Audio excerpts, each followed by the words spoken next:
Good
evening, madam.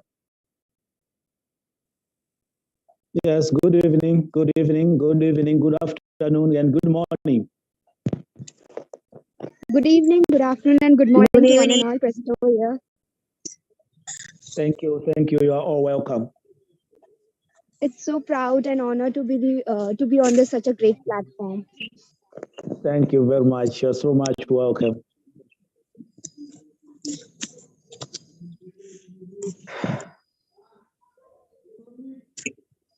I think it's time we can start. Yes. Dr. Saidi, are you there? Our president, Dr. Saidi, are you there? But not clear. Your sound is not clear. Hello. For me. Yes, I was audible. asking, are you present? Are you present? I think there may be an internet issue she may be facing of. So we can. Yes. I request. Sound is someone is facing like very slow. sound I issue, they can't. can just remove Just Bluetooth or earphones. You can't hear me? Can you? Am I audible? Now, yes. Yes, sir. Can you hear me clearly?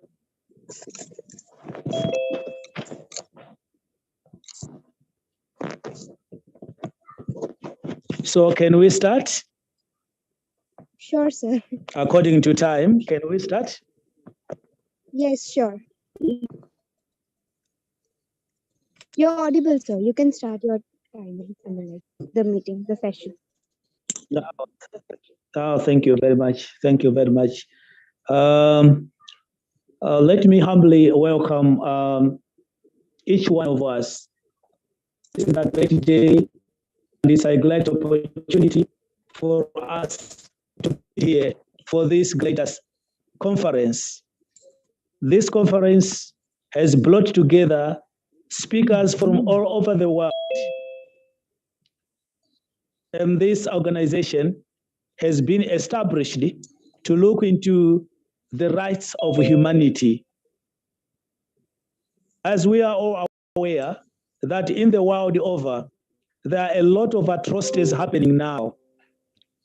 Israel, then you find that there is fighting. If you go to Tibet in China, you find that there is fighting. If we talk about Russia and Ukraine, there is fighting. If we talk of Kashmir, people are being abused and violated. If we go to Democratic Republic of Congo, that's in Africa, in Kivu, they are being killed. If you go to Mozambique, people are also being killed. If you go to Nigeria, there are a lot of violences. As I'm speaking now, if we go to Khartoum in Sudan, a lot of violences and killings are happening now. So we have come together here with an intention that we should be sharing ideas how we can bring peace and justice to the world. The world is expecting us to do more in trying to make sure that there is peace and justice in the world, more especially for the people who are so much marginalized, those people who cannot speak for themselves, those people who cannot speak for themselves. There are a lot that is happening. So we are here to make sure that we bring peace in the world through our organization. So today we are having a very big conference, which has got an agenda that says the Great Peace Conference 2023, which is the first day today. We are going to be meeting for 3 days, starting from today. So this one is the first day when we are meeting in the Great Peace Conference. I welcome you all. I first of all welcome the President, the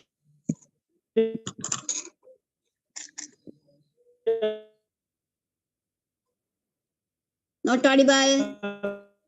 Not. I can't hear you. Of the global I think he's facing internet issue. I would suggest to go for a better connection place so that he can connect us better, in a better way. I mean, can you hear me? No, sir, now I would okay. just request Now okay. you to go for a better place so that we can connect more better. Okay. Can you hear me now? Yes, sir. Yes, Yeah. can hear you.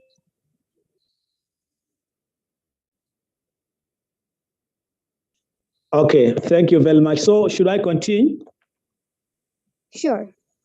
If I'm audible, okay, thank you very much.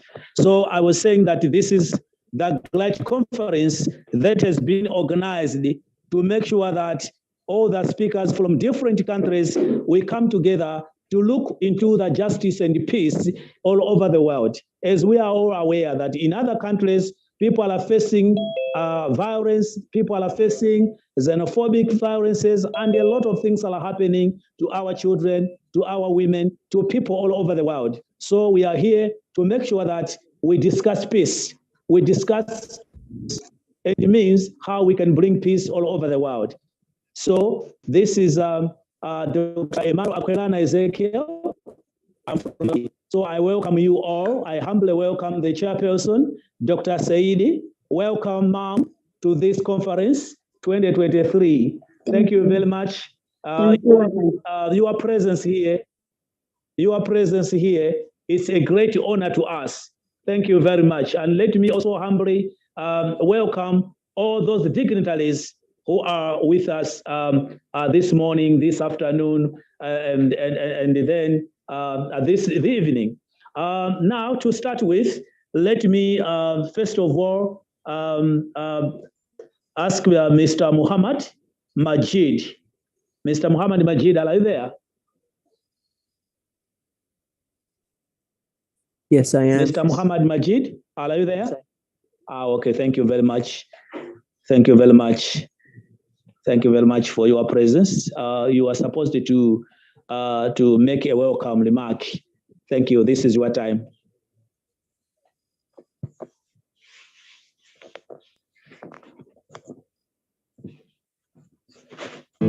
Mr. Majid?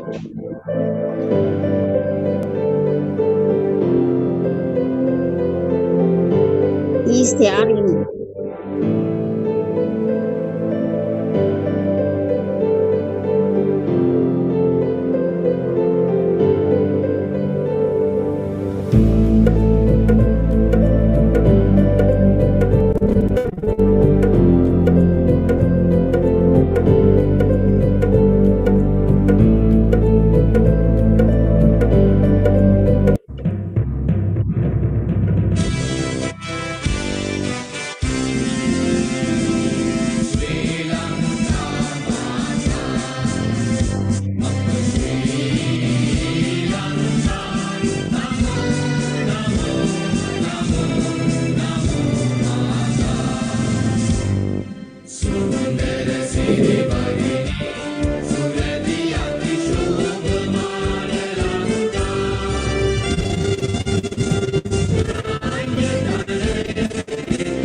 Together we will win war with an invisible enemy.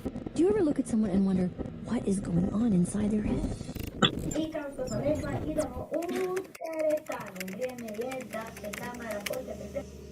Dosta je meni više ovo.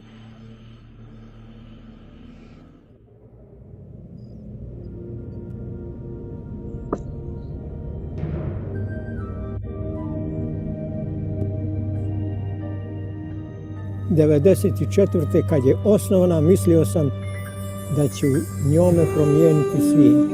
Da će ona, djeca u njoj, ma ne ja, upravo ta djeca da će promijeniti svijet. Ko će još voditi rat, a djeca hoće mir.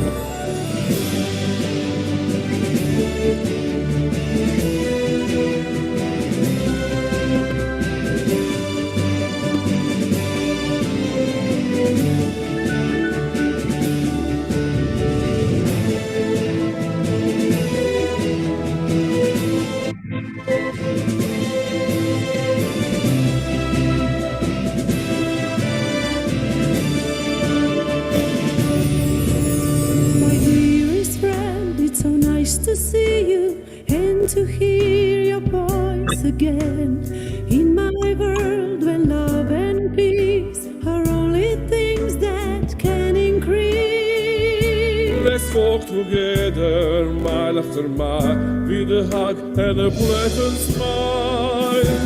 Our healing forest with curious scars.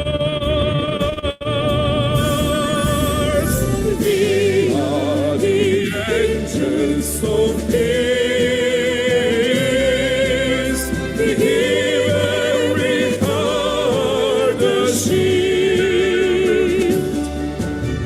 Let us spread our wings across the stars, believing dreams. There's no harder, no more, nothing blue sky. The children of making in freedom will fly. Let us watch them grow. Poverty is no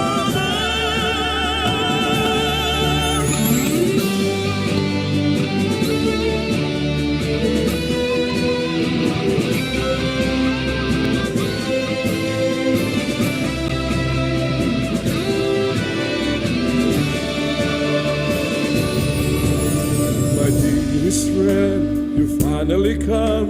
I haven't seen you for a very long time. Let's share our dreams, happy not blue. Forest is the wizard that can make them true.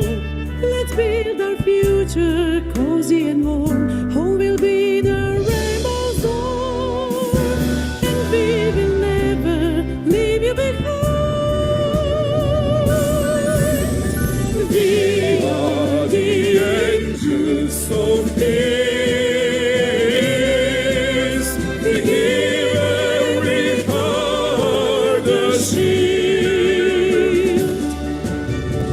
Let us spread our wings across the stars, believing dreams. There's no harder blue sky, the children of mankind in freedom will fly. Children to dawn, the Lord is the man. Listen to the music of trees, singing the songs of peace. We all want you to try. Fly together. Come to Murkopal.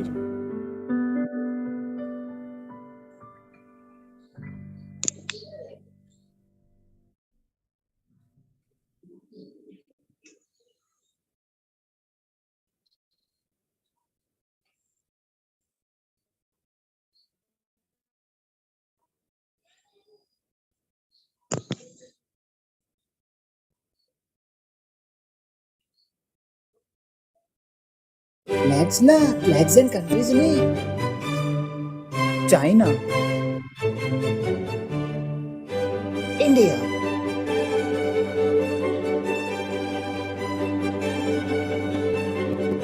USA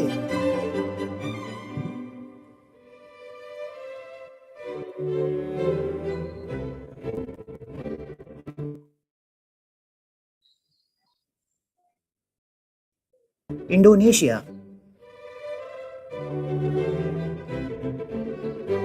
Pakistan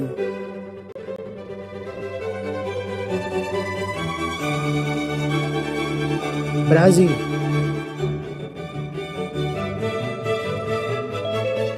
Nigeria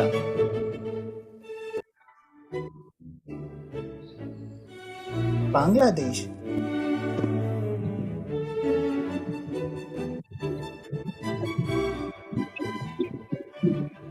Russia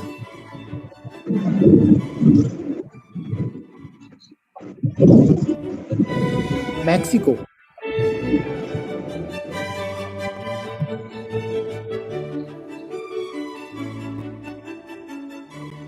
Japan Ethiopia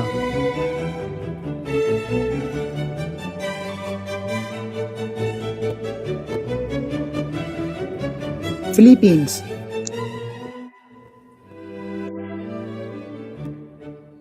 Egypt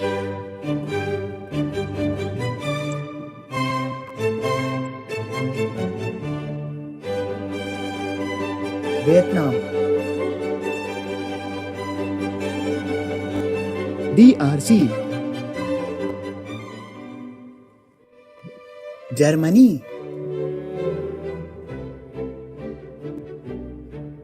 Turki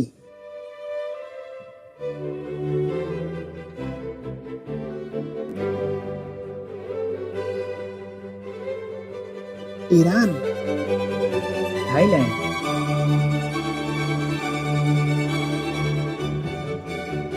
United Kingdom France Italy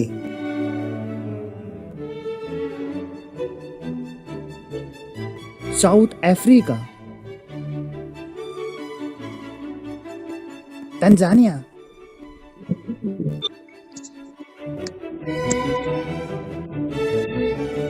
Myanmar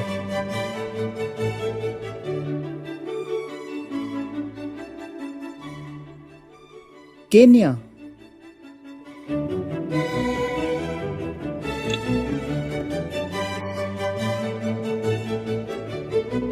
South Korea, Colombia,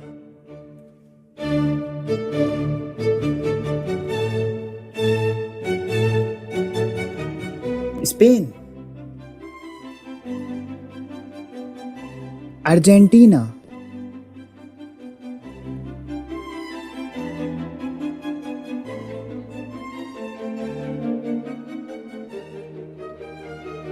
Uganda,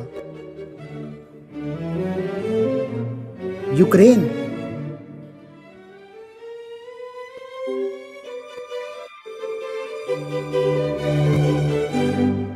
Algeria,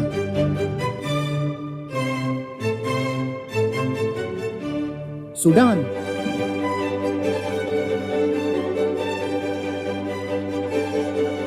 Iraq,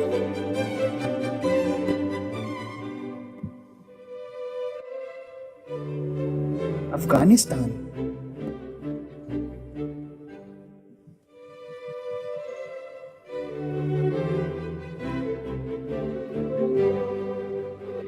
Poland,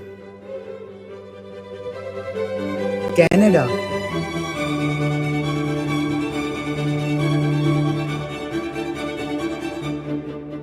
Morocco, Saudi Arabia,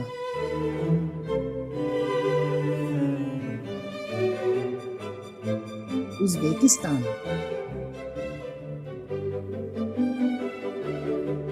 Peru,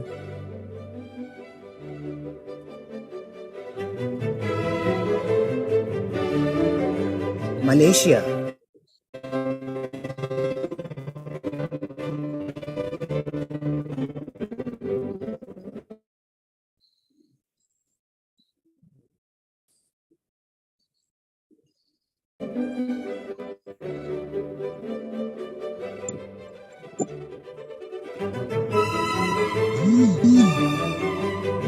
Mozambique,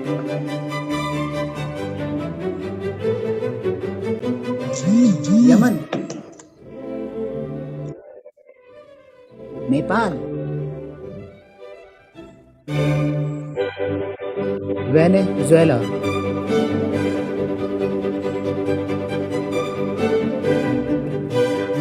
Madagascar,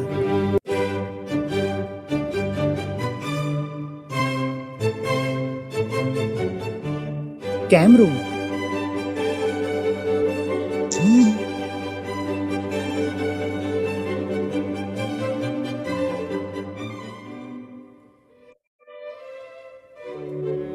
North Korea,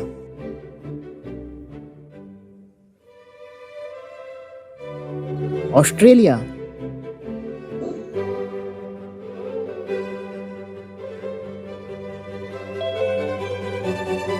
Taiwan,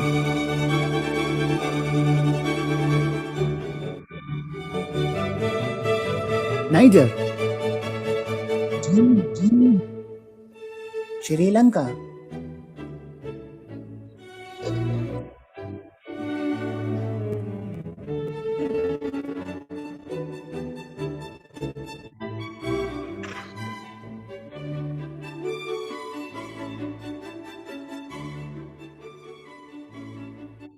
Mali,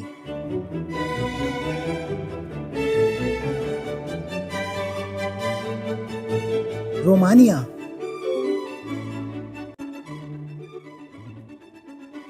Chile,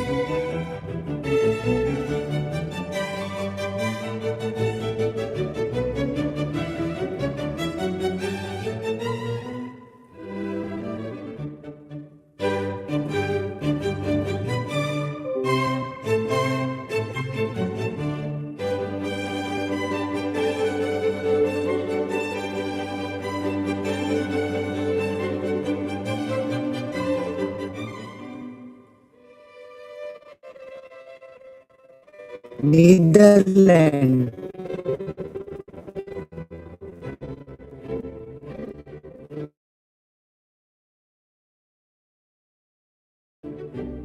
Syria, Cambodia,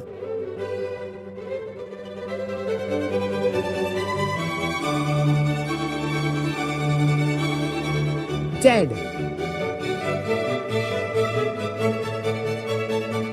Somalia, Zimbabwe,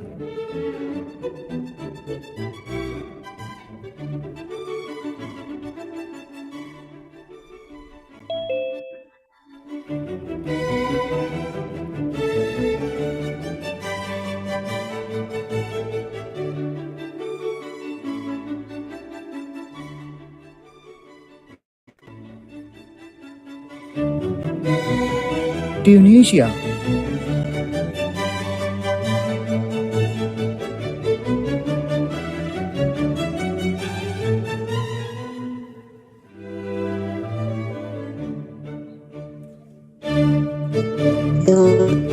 අරකට පුළුවන් නම් මේ අනිත් මේකට යන්න කියලා අර flag ටිකක් ගන්න වෙලාව වැඩි වගේනේ.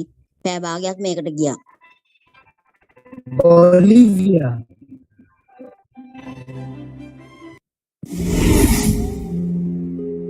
Ten countries that were ruined by their poor policy. 10. Iraq. Iraq, once a symbol of Mesopotamian civilization, is today known as a country embroiled in a war and internal armed conflict. There was a time when the city of Iraq used to be extremely prosperous, as it was from here that trade and cultures began to expand around the world. But in the 13th century, the Mongols attacked it and destroyed it, in which thousands of people were killed. After this, at the beginning of the 15th century, many people were killed by the attack of Timur-Lenk. Then from 1916 to 1917, Britain occupied Iraq. After this, Iraq was completely shattered by the occupation of America and then ISIS. Iraq is also called the ruins of the empire, because many empires were born here and flourished and were later ruined. 9. Venezuela. Until a few years ago, Venezuela, located in the north of the continent of South America, was known as a crude exporting country. But the people of this country are craving for food because the government, army, and powerful people have together made more than half of the world's countries their enemies. This is the reason that despite being endowed with natural resources, today most of the people of this country are starving. This country also has the largest natural gas reserves in the whole world. But still, today, due to its poor policy, it is included in the list of ruined countries. 8. Japan. Japan, in the continent of Asia, is the only country in the world that was subjected to a nuclear attack that was carried out by the US on its two major cities, Hiroshima and Nagasaki. During World War II, which shows Japan's poor war policy, Japan used to be a superpower at that time, but was badly devastated after this nuclear attack. But due to its efforts today, it has emerged as a great power in the world. 7. Palestine. For nearly 73 years, Palestine has been in dispute with Israel over its border. Although between the two countries to establish peace and end the differences, the conflict was never resolved. And due to this, the unemployment rate has reached above 40%. It is believed that due to its poor policy, Palestine will be completely ruined in the coming times. 6. Zimbabwe. Zimbabwe has been battling an economic crisis for the past decade. The unemployment rate in the country reached 9%, which means there is no job in this country. The poor economic policy of Zimbabwe is said to be the main reason for its ruin. 5. Afghanistan. The war in Afghanistan has been going on continuously for the last 48 years. Afghanistan once had a proud history, but today there's only death, starvation, poverty, and illiteracy everywhere. The two superpowers, Russia and America, also used it for their political purpose and later devastated it.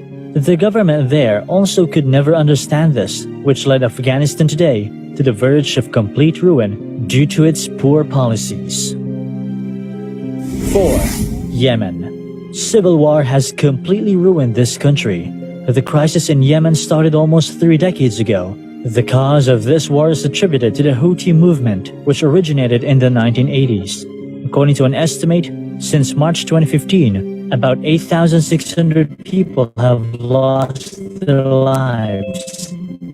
and about 49,000 people have been injured due to this civil war. As a result, now Yemen is suffering from disease, malnutrition, and health.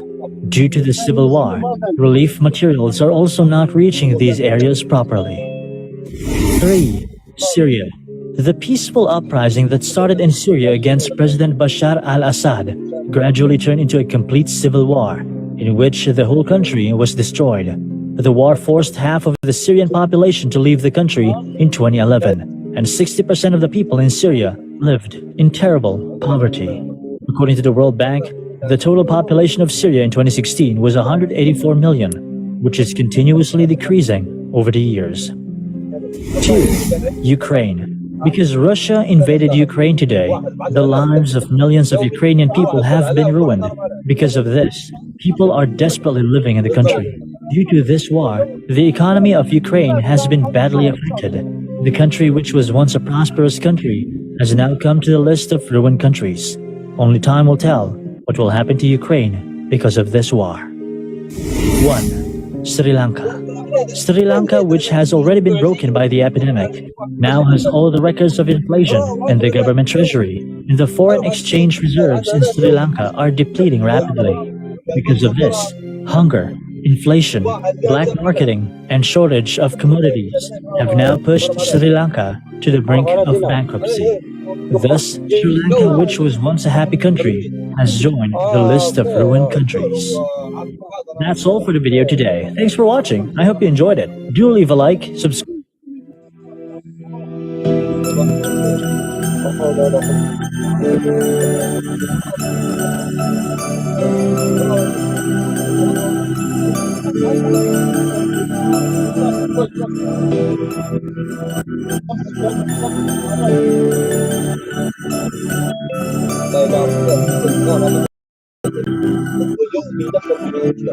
Please, can you mute yourself? Background sound, please, can you mute yourself? Abdul Muhammad, can you mute yourself? Mr. Abdul Muhammad, can you mute yourself?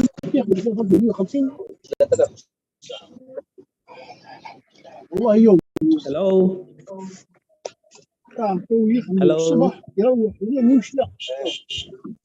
Hello? Hello?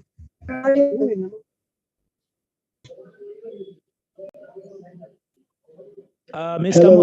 Abdul Muhammad, can you mute yourself? Yes, can we all mute ourselves? Because there is a lot of background sound. Can we all mute ourselves, please? It's from Dr. Said. Okay. Okay. Okay. Thank you very much. Now we can continue. After we have gone through all those screenshots that we have been listening to, I've been listening to songs, we have been listening to speeches. All of these are telling us more about what has been happening in our world. This has made a lot of people be displaced, some of them to even lose their lives. We have got a lot in a very large number of orphans all over the world who have lost their parents due to war, civil wars, and many other abuse and rights violations. Today, as we are on the Great Peace Conference, I would like humbly to ask our chairperson, Dr. Saidi, to write the ramp. Dr. Saidi, please, can you write the ramp for us on this very important conference 2023?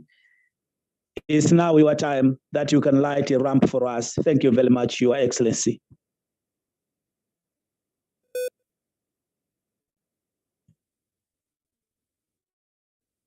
Dr. Saidi. Dr. Said, ma'am. Hello. Thank you, Dr. Manuel. And like Yes, your line is breaking, ma'am. Your line is breaking. I think due to the network, but your line is breaking. Can't you see? Yes, go ahead, ma'am. Yeah.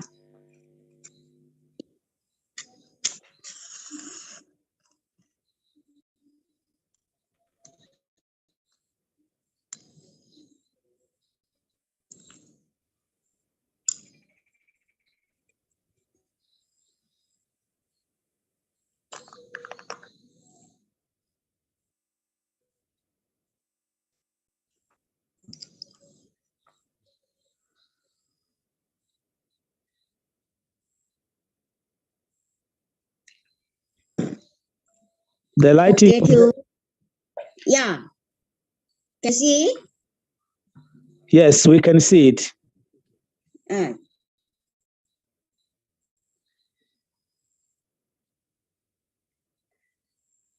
Thank you so much. Thank you so much.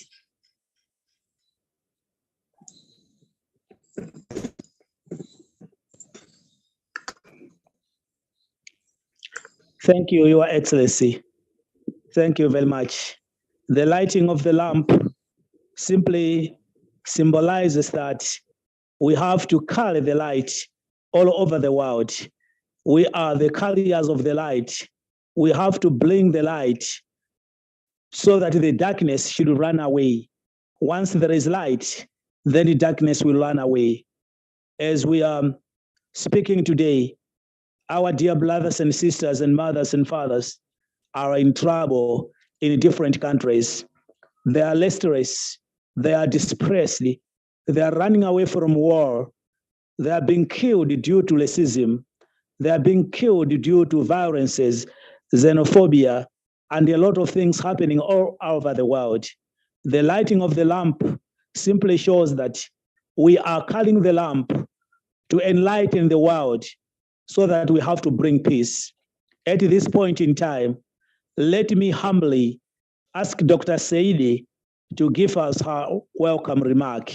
Your Excellency, Madam, can you give us your welcome remark as we are opening this 2023 great conference for Globe United for Peace and Justice? This is your time, Dr. Saidi, as the chairperson of Globe United for Peace and Justice. Thank you.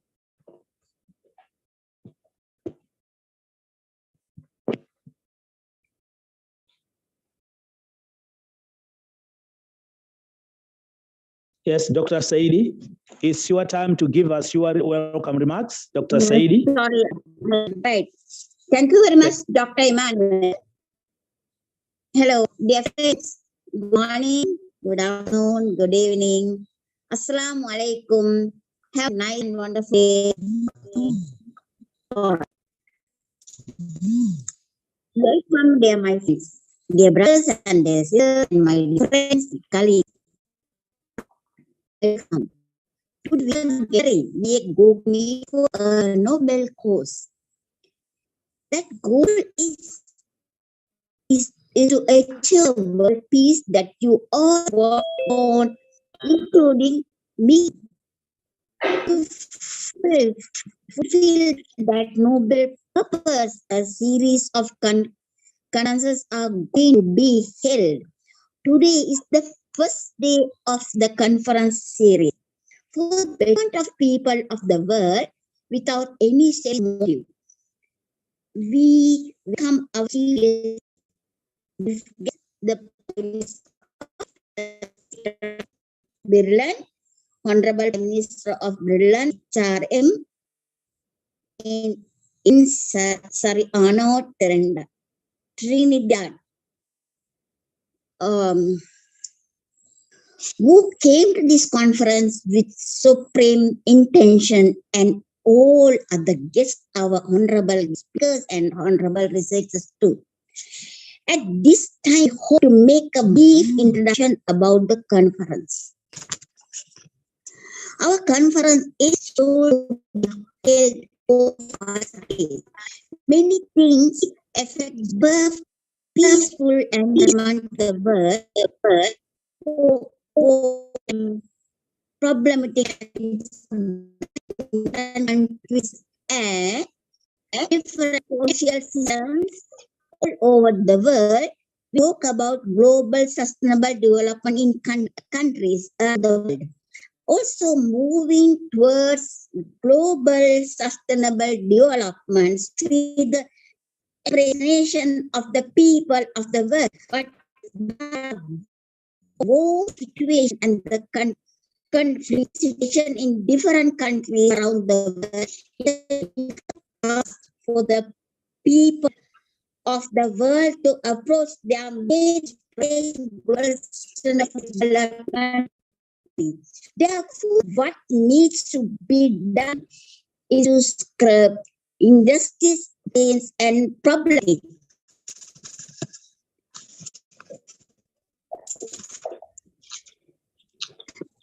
Problematic situation create a necessary background for the peace to rage in the world. Here, relate to the problematic situation by the command. Those topics are mentioned below. Mentioned below: Russia and Ukraine war, China occupation in Tibet and suppress. Inhuman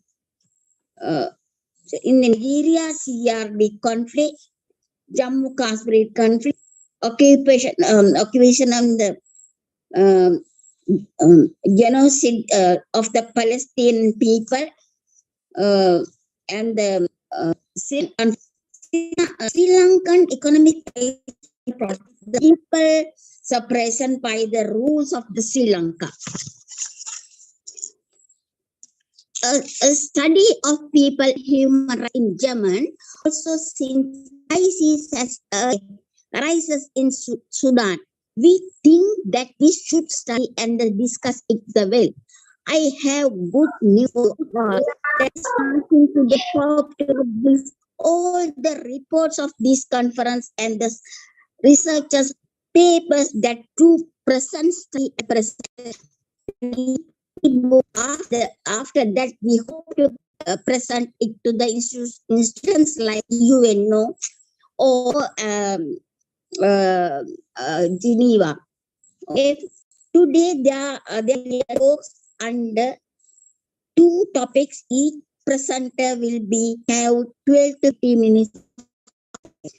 10 speakers are scheduled to part today. The two main topics to be discussed today are Russians, Ukraine, China occupation in Tibet.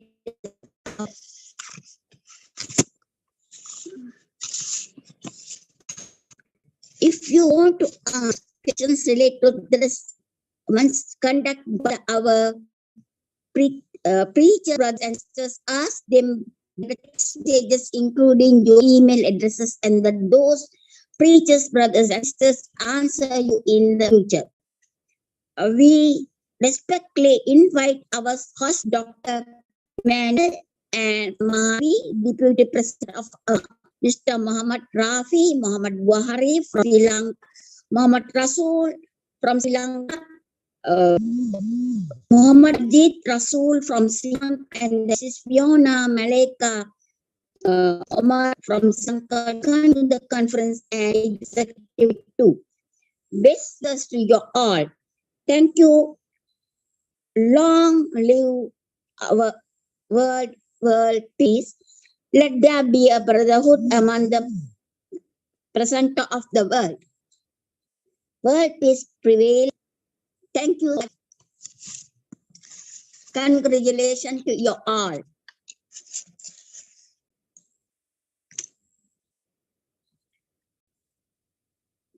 Dr. Manuel.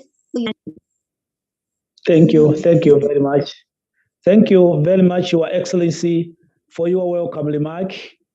We all understand that we are here with an intention that we should bring peace in the world.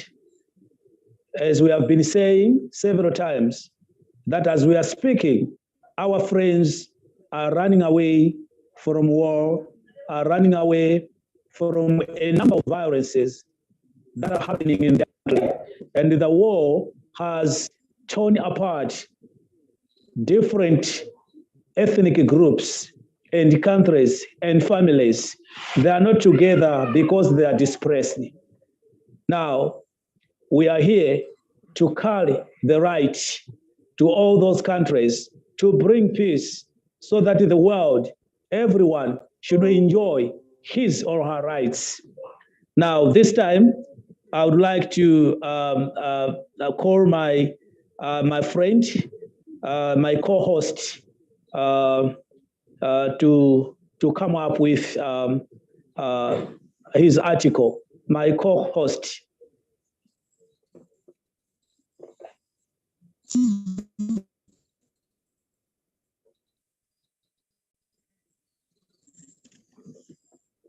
Article. I think that was all this that is salty. Okay, so we can continue. Yeah. Okay, okay. Thank you. Okay, thank you. Thank you, ladies and gentlemen. We are continuing our conference after the chairperson has given her welcome remark. This is now the high time that we should have our guest of honor on this conference. I will humbly ask her to come and make her speech here. So the chief guest today on this conference is Honorable Queen, Prime Minister of Beland, Eden Soriano, and this one is from Trinidad. She will address us on this conference. Your Excellency, I am humbled to ask you to talk to us, and I'm really, we are really very fortunate today to have you on this conference. We are so much blessed having you on this conference. This is your time now as the chief guest today to talk to us. Thank you very much, Your Excellency. Thank you very much. Good evening and good morning from my country. It's already 1 o'clock in the morning in the Philippines. I'm humbled and honored to address this body in the quest to attain peace for our world. I thank Dr. Sayed for her patience in convincing me to join her organization, Global United for Peace and Human Rights. And I am delighted to meet the group leaders and members of this organization. And thank you to the Igniting Dreams of Young Minds Foundation for covering our program, our conference today. My name is Her Majesty Queen, Professor Dr. Eden Soriano Trinidad from the country of the Republic of the Philippines. Yes, I am a Filipino. Honorable Excellencies, ladies and gentlemen, a most wonderful and pleasant evening to all of you. I often seriously pondered and asked myself why there are countries, countless peace organizations all over the world, yet peace is still elusive. True, right? What are the missing solution? Why men seem incapable of peace or making peace and incapable living a peaceful coexistence, instead created an ecosystem of hate towards his countrymen, towards neighboring countries or nations, and therefore it becomes too difficult to create a peaceful ecosystem of coexistence because, again, of the amplifying of pride, annihilation, hate, discrimination, betrayal, retribution, name it, and generational curse. Some believe there are unchangeable reasons for all of this. They blamed the West for being a bully nation. I saw videos describing the US as the only nation always bombing other countries. We are even afraid to talk about the conflicts between Russia and Ukraine because we might be charged with siding with either one of them. And here's someone who asked this question: why do Somalis have to suffer the terrible impact of climate change? What have they done? Haiti, Somalia, Sudan, these are few of some of the most vulnerable countries. People are dying of hunger because of poverty, famine, and war. And in some Arab and Muslim countries, people are dying because of massacre, hate, genocide, political unrest, wars. Let's ask ourselves, as peace advocates, peace leaders, and peace messengers, are our peace conferences, meetings, webinars on peace, world peace, have fallen on deaf ears? Can we resolve any conflicts? When it's social, political conflicts, geographical boundaries, still it's political conflicts. I'm sure some of you are responding yes, some no, and never. This is a big challenge. We can't solve these conflicts. You will respond, what? I could sense others are vehemently saying, you're wrong, Madam Prime Minister. So many suggested solutions and steps to resolve conflicts. One is communication. We have to communicate. So we have peace talks. But is it succeeding? No, because one party tends to break the agreement. I won't enumerate the other suggested solutions. You may ask, as a citizen of a torn war country, or if you're a citizen of any country which is experiencing so much conflict, why can't we be like other peaceful countries? Why can't we be happy? Why can't we be a happy country like Netherlands, Finland, Philippines? Yes, in Philippines, we are a happy people, but we also have many, many problems. Peace is elusive in many countries because of political status, because of the culture, beliefs, traditions, and ambitions. There is unrest in the Middle East. Is it because that's their choice to continue to hurt each other? That's very mild language I used. Or because of outside forces. Besides the Rohingya, Rakhine State, Myanmar civil wars, and many others, which have been mentioned earlier, we also have international conflicts, territorial disputes, civil wars, interstate wars, sectarian conflicts, transnational conflicts. The three giant intergovernmental organizations, United Nations, European Union, African Union, are aware of this. But even them, they couldn't stop the Ukraine and Russian war. Now Sudan, why?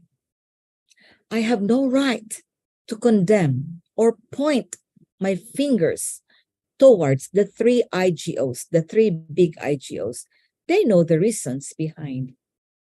We are gathered here to promote the Great Peace Conference. What are our objectives to achieve at the end of this Great Peace Conference? I saw three: no war, no conflicts. The other one is that be happy? I'm just kidding. My thoughts and my beliefs that we need more compassionate leaders. For me, the organizations that promote peace should focus on what the African, most of the time, quote, the grassroots. We need to start planting the seed of peace from the womb from the time a human is conceived and ensure the mental well-being of every child being born in this world and the citizens' overall happiness. Education is very important, but what kind of education? Let's educate the life inside the womb of every woman to be peaceful, to be loving, to be compassionate, to be understanding and open-minded. And when the time comes that they are born, peace education must continue.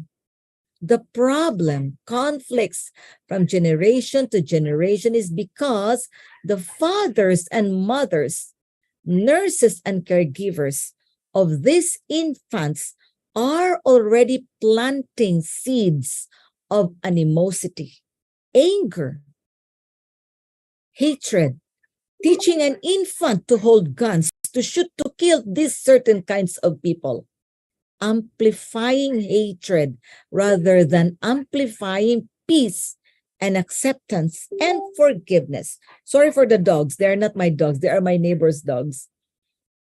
And teaching them that they are not humans. They're enemies and evils, despite that this leads to humanitarian crisis and all kinds of crises, such as food insecurity, that leads to poverty and death, if not from bullet, from hunger.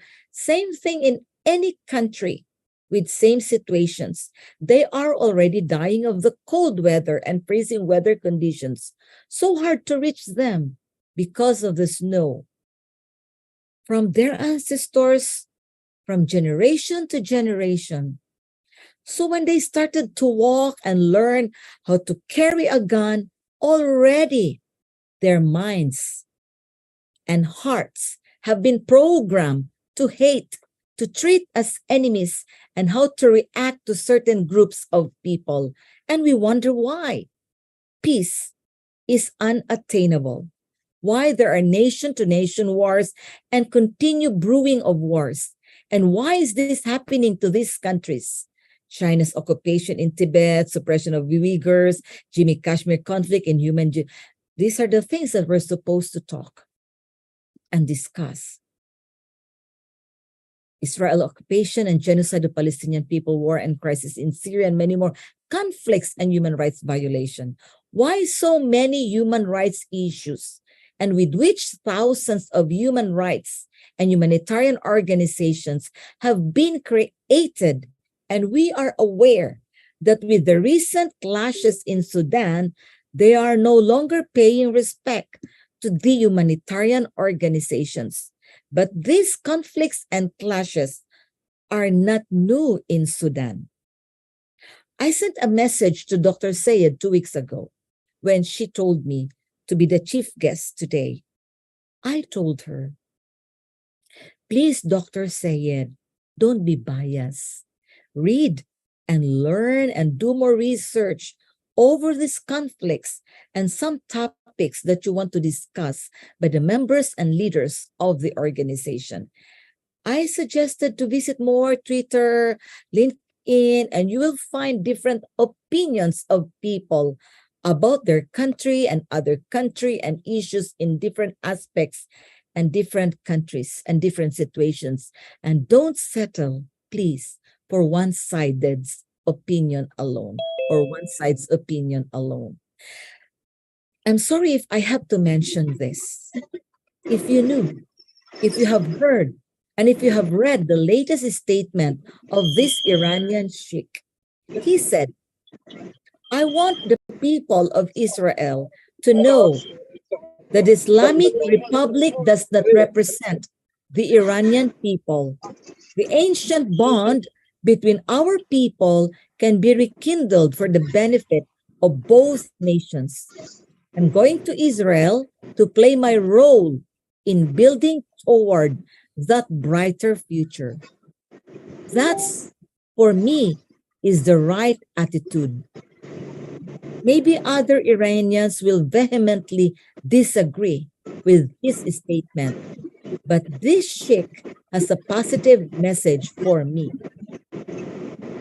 To the people of Israel, to the world, likewise, we have a good message as to why we are conducting this great peace conference, and no one can question why are we doing this. Do we have the experience?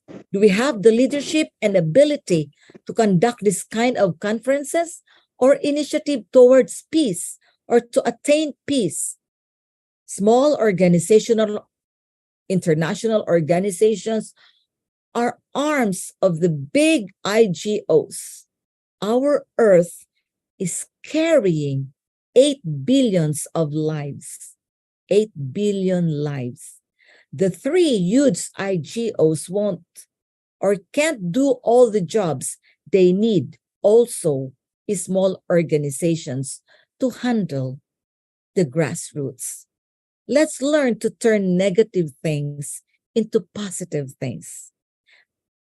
I saw this on LinkedIn. It says, Nexus wisdom. Before you talk, consider. Before you pray, believe. Before you speak, listen. Before you spend, earn. Before you react, think. Before you play, work. Before you take, give. Before you run, walk. Before you quit, try. Before you die, live. And I want to leave this message of Plato, one of our great philosophers said, human behavior flows from 3 main sources: desire, emotion, and knowledge. These are self-explanatory. And here's what Mr. Robin Shockley said, and I quote, for this is true to me. I am an asset to everything I am involved in. To all of you here participating in this great peace conference, are you an asset in everything that you are involved in? Do we truly promote peace? In what way? It should begin from you and me, from within. If we cannot live harmoniously with our neighbors, with our brothers in our own homes, how can we live harmoniously with our neighboring cities and towns and neighboring nations? How can we become a humanitarian leader if we cannot treat nicely our own house helpers, our own office workers, our siblings, our relatives, and fellow human beings? Ladies and gentlemen, honorables, excellencies, leaders of every organization, peace and humanitarian and human rights organization. Our world is beautiful. You will agree. Our world is beautiful. Let peace prevail. It will only happen if we all contribute as leaders. It must start from us. Again, our world is beautiful. Let peace prevail. Thank you so much. This is my message to our first Great Peace Conference. Thank you so much. God bless you all.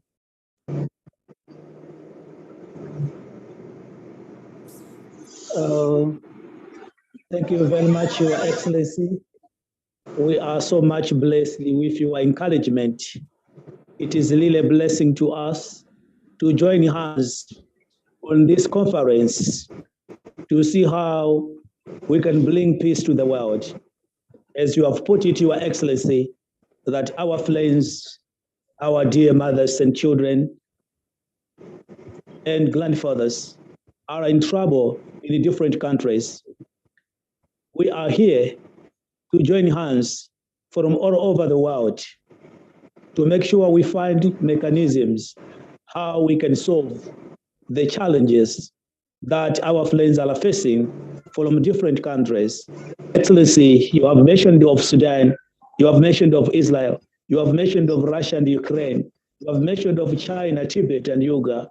You have also mentioned of, we can also mention of Kivu in Democratic Republic of Congo. These are some few problems or challenges that we know, but there are a lot that is happening in the world everywhere. So we are the right hand of the helpless so that we can bring peace. We need to talk. We need to stand and say no to violence and human rights abuse. Thank you very much, Your Excellency. I'm humbled. Thank you very much. May the good Lord bless you for your speech. Thank you very much. We have been encouraged. Thank you very much. You are so much welcome. This time, let me ask the speakers of today to comment on the speech of Our Excellency just for 2 minutes. The speakers of today, you can comment on the speech of Our Honorable Excellency, the Queen, the speech that she has delivered on this great conference, 2023, Global United for Peace and Justice. Thank you. Just 2 minutes, please.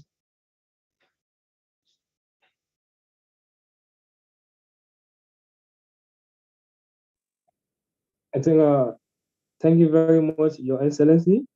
My name is Hussein Hamza. I'm from Nigerian and part of the speaker that will talk on the topic of discussion.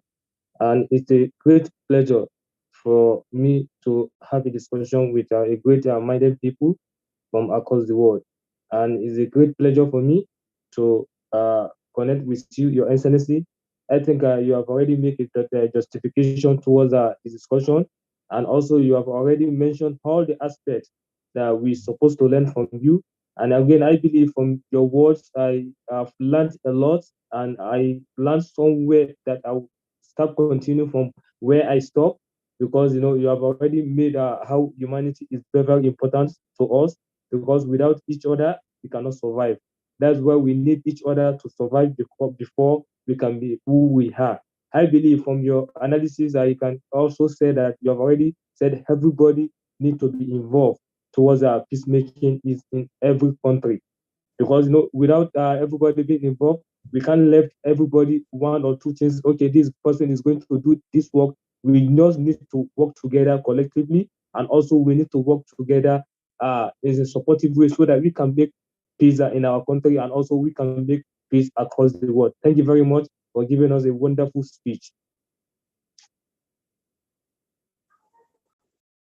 Thank you very much. Thank you very much, my brother from Nigeria. Thank you very much. We have been called to work. We have been called to join hands to bring peace to the world. Now, anyone who can also speak 2 minutes amongst the speakers?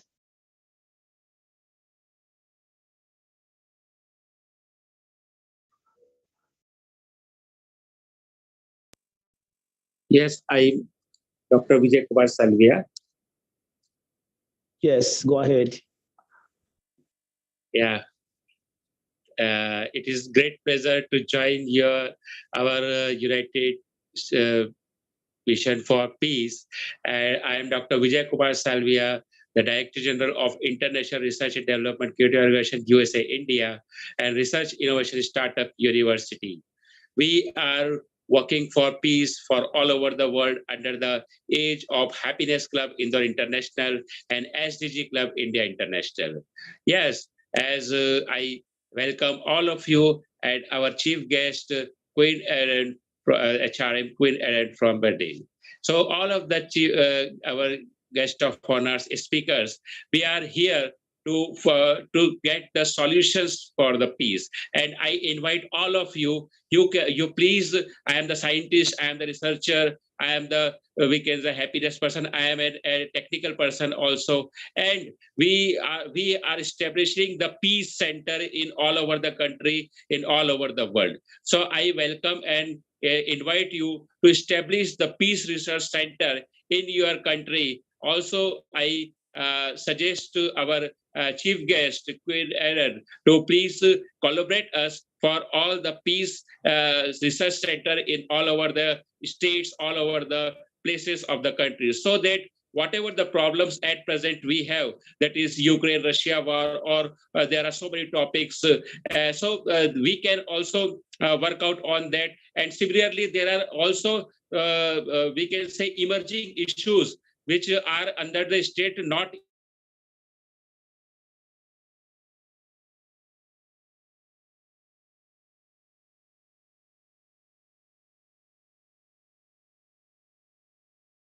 in a conflict, but inside it is burning. So we should get getting. So let's peace is we can establish a peace from inner selves. Actually, we must know that a human body wants a we can say harmony, and our psychology wants an harmony. So, but if we reduce our ego, if we reduce our, we can say, whatever the conflict with respect to the resources, then we can arrange peace, we can establish the peace. So the main thing of peace is happiness in your mind, and also to give happiness to the other. If such type of theme, if we establish, or we can say the pledge, that yes, I will happy ourselves and I will happy you other peoples also, then peace will be established, and without ego. So first we have to maintain our mind, our body in a way of harmony, and then second is the materialistic, means whatever the body our wants, that is food, clothes, and whatever the we can say the facilities, so and resources. So first the peace and our harmony, next will be the our world. So I welcome all of you. As 2 minutes has given, then thank you, have a nice day. I have also put my mobile number, WhatsApp number, and our we can say the proposal for the establishment of a research center. You please go through the chat box, then you can also contact me directly. And I congratulate Dr. Hanifuddin and all the team members, all the team members who have a very IDYM Foundation, that in a very good manner they have arranged all these conferences, and I am very much happy to join with you. Have a nice day. Thank you. Thank you, Dr. Vijay Salvia. Thank you very much, Doctor. Thank you very much, Your Excellency. Thank you very much. This is the spirit that we need to have, the spirit that we need to work together all over the world. Once we join hands, we will be strong. Once we are united, then we are strong. Then we will bring down all those people who are violating the rights of humanity all over the world. Thank you very much. Let me all ask another speaker just for 2 minutes. If there is yes, sir, I'm audible. Oh, thank you. Thank you. Yes, I am audible. Yes, yes. Good evening, everyone. I'm Dr. Anjum Qureshi from India. And yes, I would like to thank this platform to actually giving me a chance to speak. And the chief guest have already spoken, and I have listened to him, listened to her. And yes, I would just like to carry forward what Dr. Vijay Kumar Selvia was speaking. I would like to say that yes, if you want to ensure peace, we should think more about having emotional balance. Emotional balance is really very necessary, because if we have a control of our emotions, we'll be taking very good decisions. Because the war-like situations that are arising overall the world, that is where, because the leadership, the people who are sitting at the leadership positions are not able to balance their emotions. And the second thing what every human being should try to develop is empathy. When we develop the empathy, we are actually in a position to understand what the other person is experiencing at that time. So if every one of us develop empathy, if we are emotionally intelligent, if we are emotionally balanced, then I think all these kinds of situations won't be arising in the country, in the world. So this is something which I have to say. So thank you very much for the opportunity.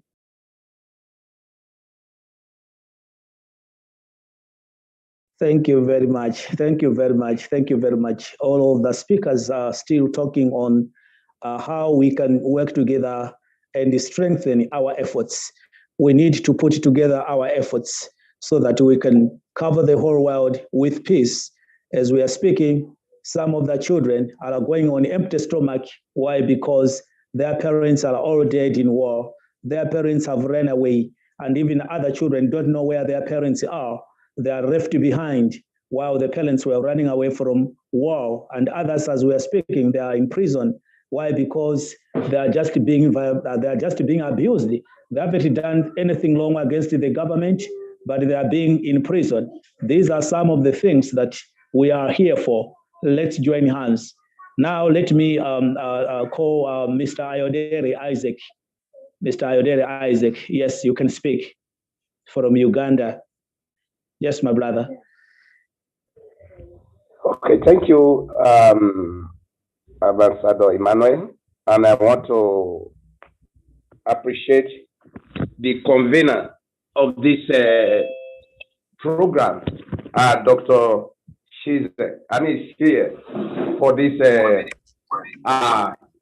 conference. I just want to, there's a noise in the background. So I just want to say this, I want to comment the first speakers, but I realize that we are discussing something which is very, very important and which is very sensitive, especially something that the entire world is needed right now. Is there any other network link, like a Facebook link or Twitter or any other networking which people can easily access to this conference as it is going on? So that is my concern, because so that it will not be assuming we are just talking to ourselves alone. So I don't know what the strategy that the convener is using to make sure that this information get into the public, either through Facebook page, either through Twitter, YouTube, and some other network means. So that is my recommendation and my submission at this moment. Thank you so much. Thank you so much. Thank you very much, my brother. Yes, we are live on Facebook, and we are also live on YouTube. I think people are watching, people are listening out there all over the world, and also we are live on Indian TV.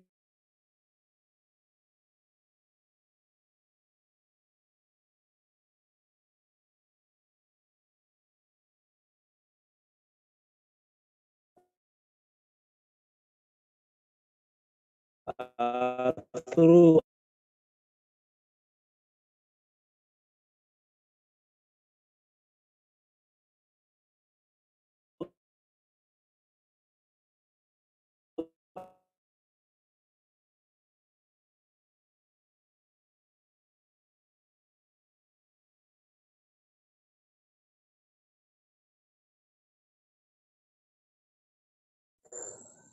Not audible.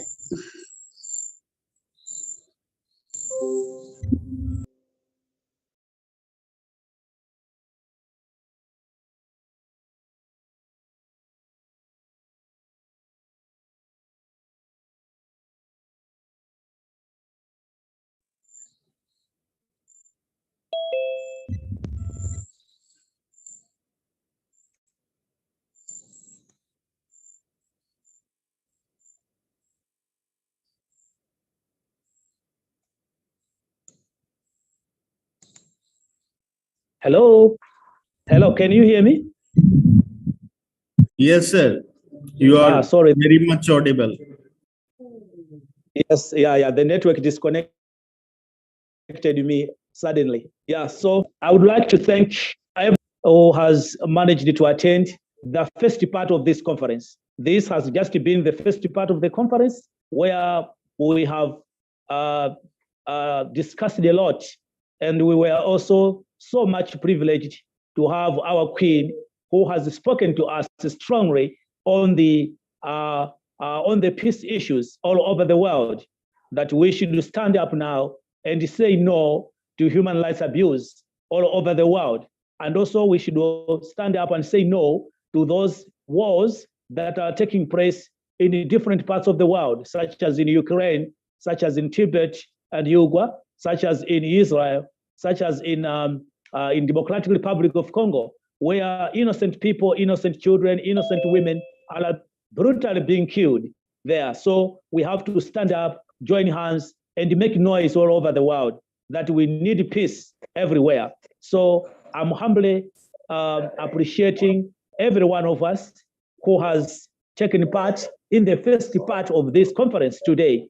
Now, from here, we are going into the second part of this conference, whereby we are now going to ask our speakers for today to now share with us their experiences, their ideas on how we can bring peace. And the first speakers will be sharing more about Russia and Ukraine. The first speakers will be sharing more about Russia and Ukraine. And on this one, I think we have got 6 speakers who will share more on this one. Please, every speaker, let's speak for 10 to 12 minutes. Let's speak 10 to 12 minutes. We should not exceed that. We should be time conscious. So this is now the time for the first speakers who will now share with us more about the war that is taking place in Ukraine, between Ukraine and Russia. Now, you can see now that our friends in Russia, it's almost a year. I mean, in Ukraine, it's almost a year now. They are suffering. They are running up and down. They are restless. They are depressed almost for a year. That means they cannot work. That means they cannot find even the basic needs of their lives. So they are starving. Their children are dying. Their children cannot go to school. So this is a concern, a global concern for peace. We need peace in Ukraine. So we have got our speakers who are ready to share more experiences on this war and what are the strategies that they think can bring peace in Ukraine. Thank you very much. So I'll ask the first speaker on the issue of Ukraine war. Thank you.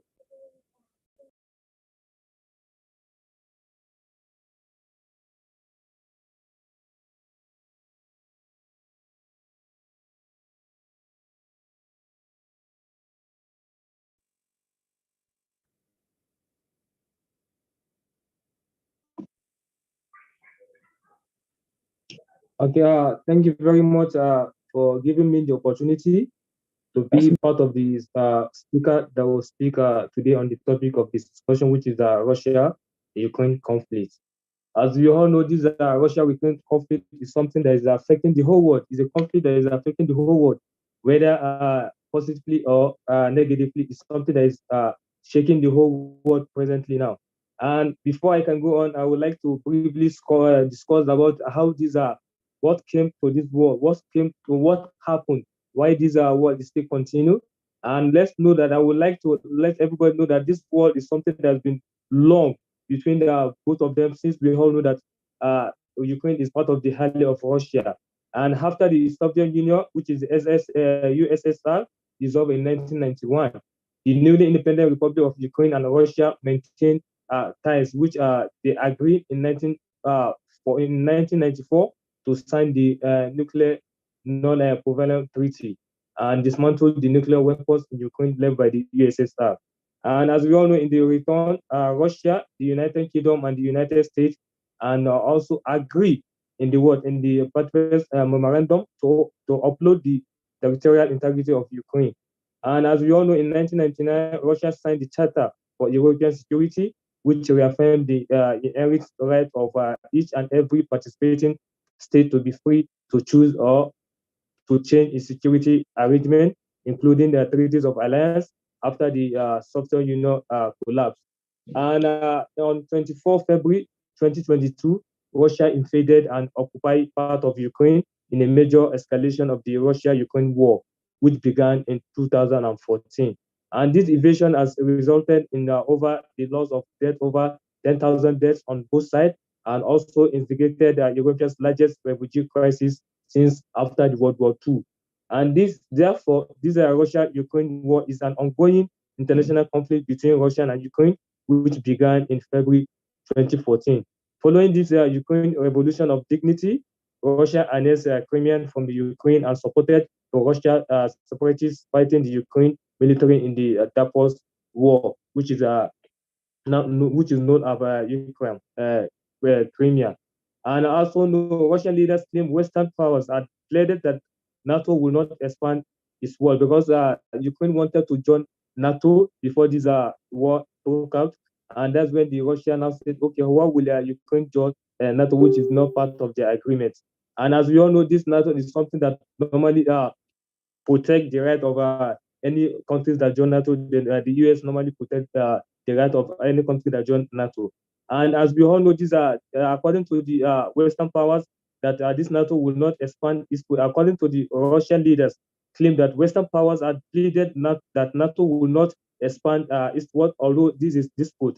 And at the 2008 Russian summit, Ukraine and Georgia sought to join NATO. And the response among the existing members was divided within the Western European countries concerned about the Russia. Though NATO already refused to offer Ukraine and Georgia membership, but also issue a statement agree that these countries will become members of NATO in the nearest future. And as we all know, in 2013, on November, Ukraine president, which is Viktor Yanukovych, refused to sign an association agreement with the European Union, overruling the Volkswagen and instead choosing closer tie with the Russia-led Russian Economic Union. Russia has already put pressure on Ukraine to reject the agreement, and this triggered a wave of European Union protests known as Euromaidan. And this, as a result of that, it's also led to this criminal, to this Russian-Ukraine war. And as a result of this war, I also make a recommendation and also make some strategies towards resolving this conflict that is occurring between Russia and Ukraine, which is, I know, is very, very important for us. If we can follow these strategies, I believe we can able to solve this conflict that is happening between Russia and Ukraine. And the first one, I said, before we can know everything, before we can settle a dispute, we need to what? We need to clarify what is the issue. We need to know the causes. We need to know the root causes of that conflict that is happening between Russia and Ukraine. We need to know what led to that war. That's why we need to clarify what the issue is. When we are dealing with a conflict between two countries, it is very, very important that we get all the facts, so that fact is something that normally makes something very tangible. And we need to get the fact and sit down with the parties involved and find out exactly what the issue is. How does the party perceive this situation? And also what needs to be met between the both parties, and what does each party see as an appropriate resolution. And we need to make sure that all these parties involved understand that we are acting as an imperial mediator, and let them know they can feel comfortable to share sensitive information. And the second one, I also analyze that we need to bring involved parties together to talk, which is a part of the communication, because communication is very, very important in dialogue. Our communication is very, very important in peace resolution, because with lack of communication normally led to more escalation of conflict among the two parties. That's why we need to bring involved two parties together to talk. And once we had a chance to talk to all involved parties separately, and also we need to bring them together in a meeting, whether in a conference or in a dialogue, so that they can hash out their differences in a neutral environment. This is a time for brainstorming, active listening, and being open to different perspectives.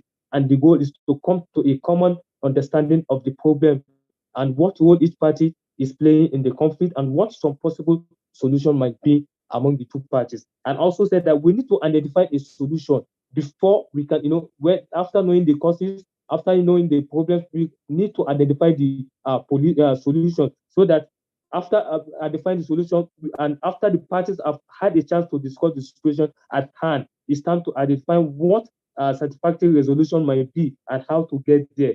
Ideally, by this point, both parties will understand the other side, and after oftentimes the conflict will be resolved just to facilitate it.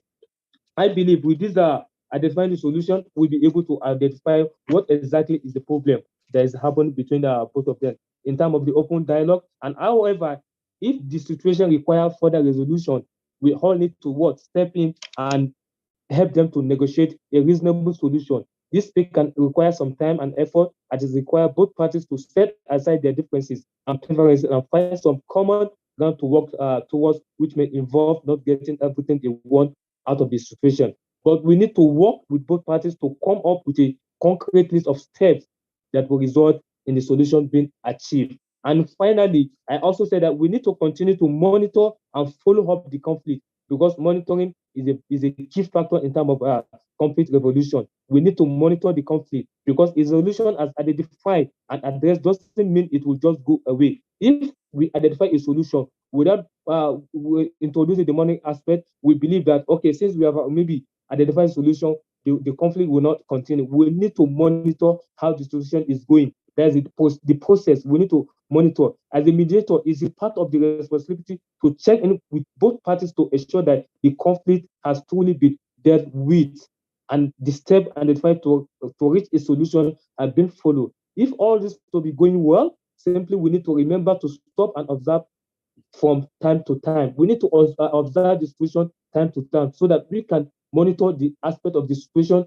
whether this conflict has been settled or maybe there are still one or two dispute between both parties. That's why we need to observe from time to time just to see if things really are going smoothly or if there's still lengthy tension under the surface that need to be handled. If this declared the solution didn't work or wasn't the right solution for this situation, we need to make sure that to be proactive in working with both parties to readjust expectation, identify an alternative solution, and continue their dialogue to create a positive work space for everyone that's involved within this conflict. I believe with these strategies or with this recommendation, we'll be able to solve the conflict that's happening between Russia and Ukraine. Thank you very much for giving the opportunity to be part of the speaker. Thank you very, very much. Thank you very, very much. That's a very, very good contribution. Coming up with some solutions, giving us an overview of what has been taking place that has led to this war.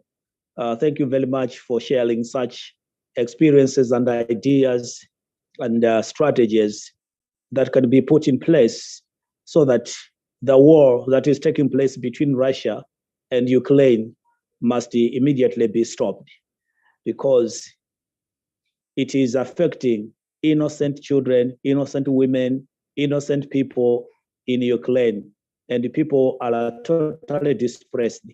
Now, this time, let me call the second speaker. The second speaker will also talk much on the same issue of Ukraine and Russia. Thank you.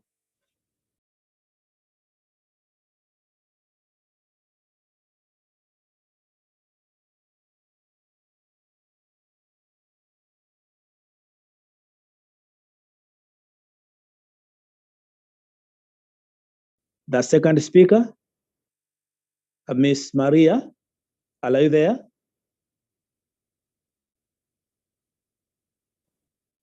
Hello. Hello, and greetings from Sweden. Okay, welcome.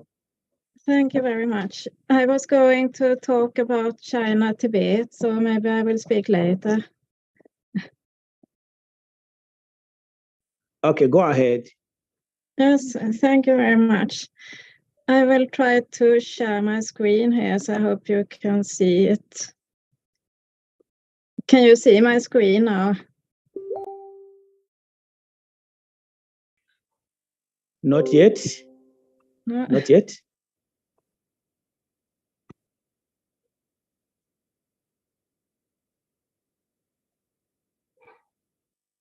No, can you see it now? Yes, yeah. Yes. We can see it now. Yes.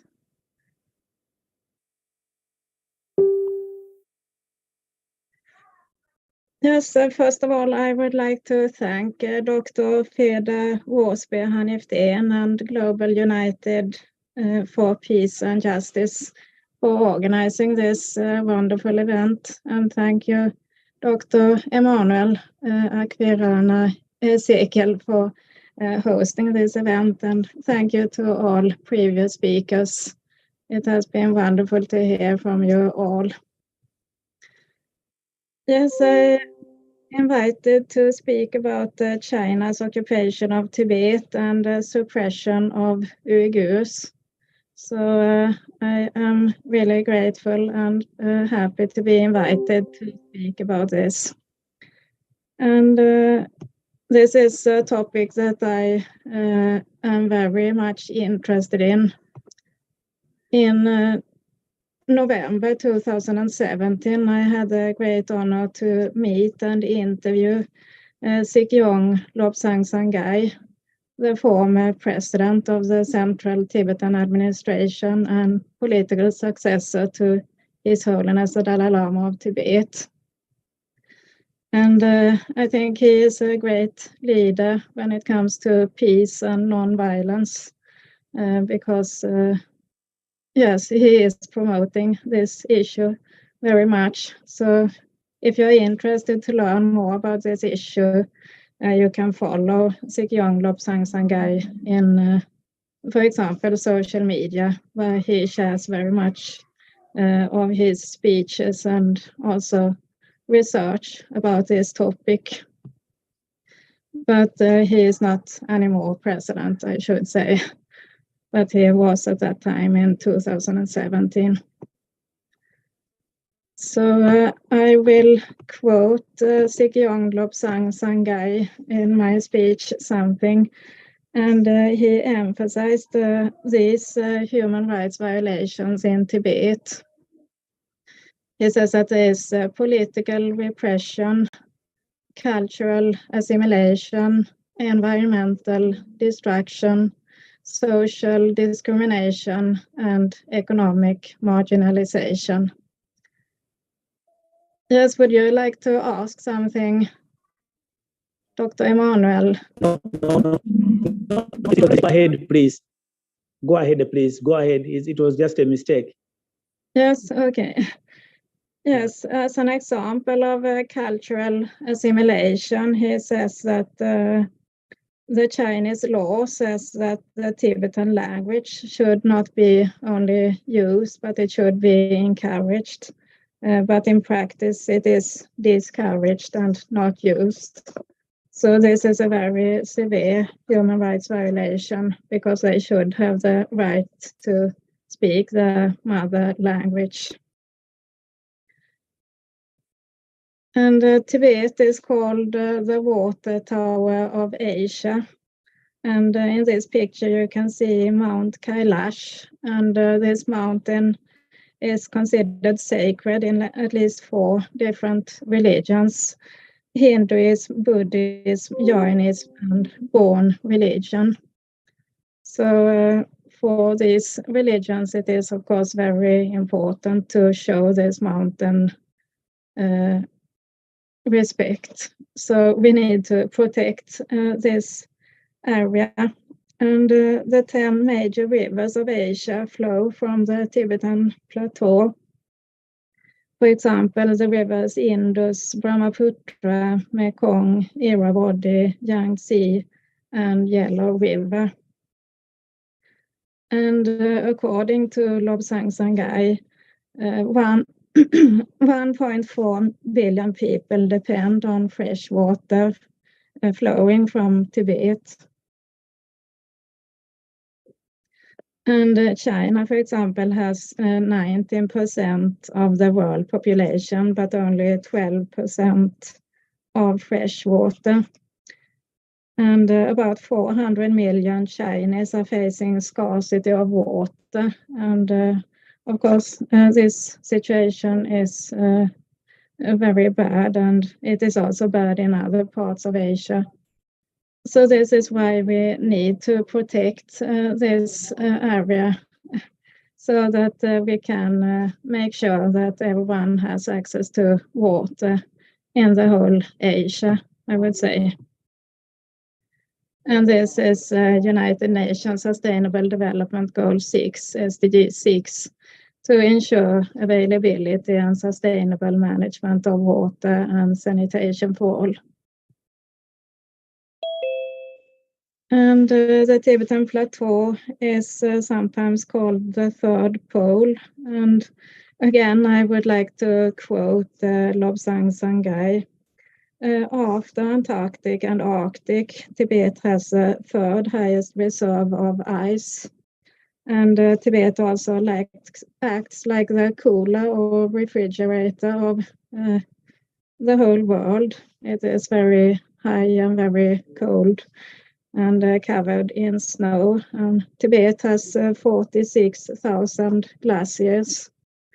And NASA says that by 2100, 1/3 or maybe even 2/3 of this plateau will disappear and melt because of the climate change. So this explains that we need to take urgent climate action to protect this Tibetan plateau. Because this affects the whole world and the whole climate in the whole world.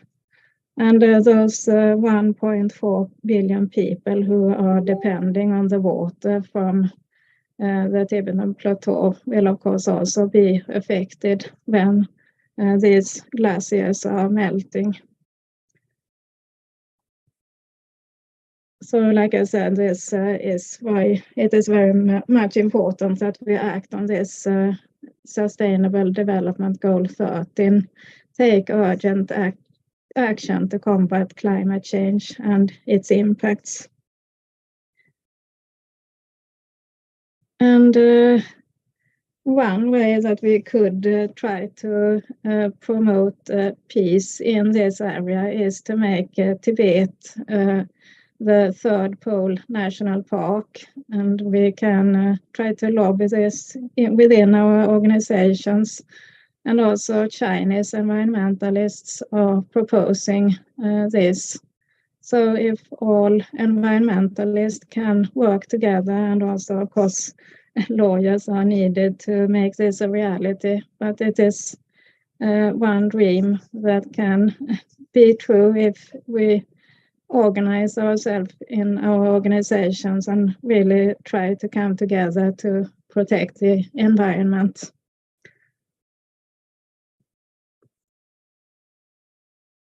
And yes, I would like to quote Lobsang Sangay again. He was talking very much about the threat of nationalism. And unfortunately, nationalism is a big threat in many parts of the world. Even here in Sweden, we are facing difficulties regarding this. And this is why I promote global citizenship, that we feel that we belong to one big human family and that we also should work together to protect our one and only home, our planet. And Lobsang Sangay said like this: there is decrease of internationalism and there is rise of nationalism. In North America, Europe, Asia, it is a reality. And the Chinese nationalism is a new thing. So how we handle that is a big test. It is a big challenge for the globe, for the whole world. We must continue the path of internationalism and liberalism. The world is getting smaller in the sense we all are integrated. The borders become porous, are intermingling. The liberal pulse is the best way to go. The rise of nationalism and extremism is creating more obstacles for general peace and harmony in the world. And I believe these are very true words. We have seen very bad examples in history where nationalism has led to real disasters and even genocides. So this is something that we need to prevent and instead promote internationalism and global citizenship. And yes, I should also say something about the suppression of Uyghurs, which is a very serious human rights violation. And in October 2022, 50 United Nations member countries issued a joint statement that condemned the Chinese government's persecution of Uyghurs and other Turkic Muslims in Xinjiang. And it was the largest group of states that publicly denounced Beijing's human rights violation in the region of Xinjiang in China. And the statement was presented to the UN member states by Canada in a meeting of the UN General Assembly third committee, which focuses on human rights. So this is something that I also feel that Muslims around the world can try to engage more in, because the Uyghurs are a Muslim minority, a Turkic ethnic group native to Xinjiang. And it is the second largest predominantly Muslim ethnicity in China. And Islam is an important part of the identity of the Uyghurs. And like I said, with the Tibet people, they have been culturally assimilated. And the same is the case with the Uyghurs, because they are prevented to have their own religion. So this is something that is similar between Tibetan people and Uyghurs, and also what China is doing to both these groups of. So minority assimilation is something we unfortunately can see in many parts of the world also. Even here in Sweden, the Sami people, for example, are facing difficulties, and indigenous peoples all over the world. Foreign country for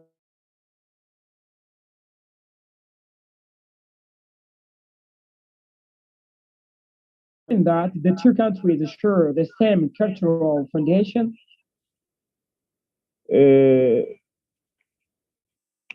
Laissez-nous donner quel est l'impact de cette guerre sur la stabilité et les droits internationaux. Let us talk what is the impact and the stability of this war in the international scene. Cette guerre déclenchée par un membre permanent du Conseil de sécurité a été menée en violation des principes cardinaux de la Charte des Nations Unies. This war, launched by a permanent member of Security Council, was waged in the violence of a cardinal principle of the United Churches. Elle a mis le monde au bord d'une escalade militaire et même nucléaire inédite depuis la crise des missiles de Cuba d'octobre 1962. She put the world in the verge of a military and even nuclear escalation, and proceeded since the crisis of the Cuba missile in October 1962. La campagne militaire russe, the campaign military Russia, a été conduite en violation d'au moins 4 principes cardinaux de la Charte des Nations Unies. Was conducted through the violence of the last 4 principles cardinal of the United Nations Church. Le principe de non-recours à la force ou à la menace de la force dans les relations entre les États. The principle of non-use of threat or force in the relationship between states. Le principe du règlement des différends par les voies pacifiques. The principle of settlement of disputes by peaceful means. Le principe du respect de l'intégrité territoriale des États. The principle of respect for the territorial integrity of states. Le principe de la non-ingérence dans les affaires intérieures des États. The principle of non-interference in the internal affairs of states. Tel qu'il a été expliqué par la résolution 26-25 du 24 octobre 1970. As it has been clarified by a resolution 20 of October 24, 1970. Au regard du droit international, l'action militaire russe répond à la définition de l'agression continue dans la résolution 33-14 du 14 décembre 1974. During the declaration relating to the principle of international law relating of a friendly relation and cooperation between states, according to the Church of United States to 1990. Quelles sont les pistes de solutions pour une paix durable que nous pouvons proposer? And what is the possible solution for the sustaining peace? Pour une paix durable en Ukraine, for sustainable peace in Ukraine, il faut un accord de paix de cessez-le-feu immédiat entre la Russie et l'Ukraine doit être envisagé pour une paix durable. A peace agreement to immediately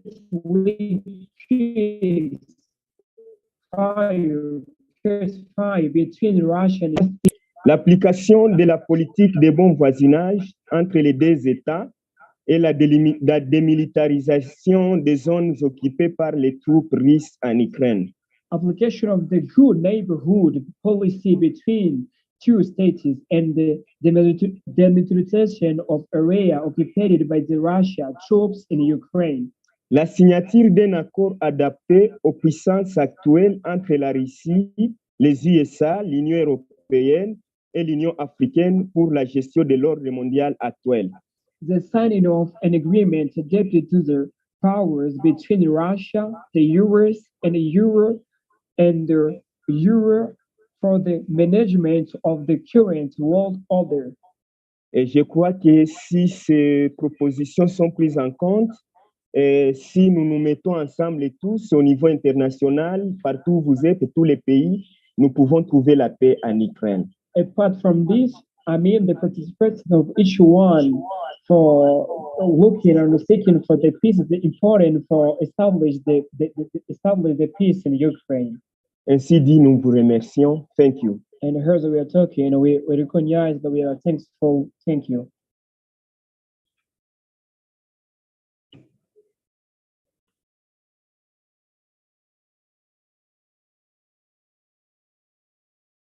Thank you very much. Thank you. Nous disons merci. We say thank you.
Check out.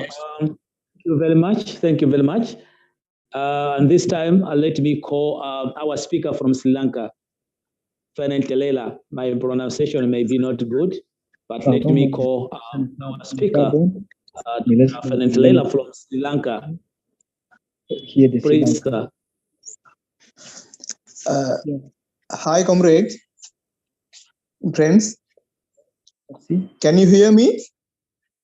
Yes, we can hear you clearly. We can hear you clearly, sir. Sorry, there's now, in my opinion, there's some sort of mix up because now we are talking on Tibet, China on one side, and also Ukraine on the Ukraine war as well. So I can't help in a way, I think. And now I am going to speak on Tibet Chinese issue on two sides. One on Tibet and one on the other side, the Uyghur Muslims, facing a situation faced by the Uyghur Muslims. But I think the Tibet issue was touched by several speakers. So therefore, I need not go into detail, but only thing I want to stress is that Tibetan people have been denied their right to self-determination. The Tibetans are a nation. They have a right to self-determination. They have a right to determine their own future, political future. But it's been denied to them. And the thing is, I can't remember the exact date, time, but I think up to 1964, the UN General Assembly has passed resolutions supporting Tibet and expressing their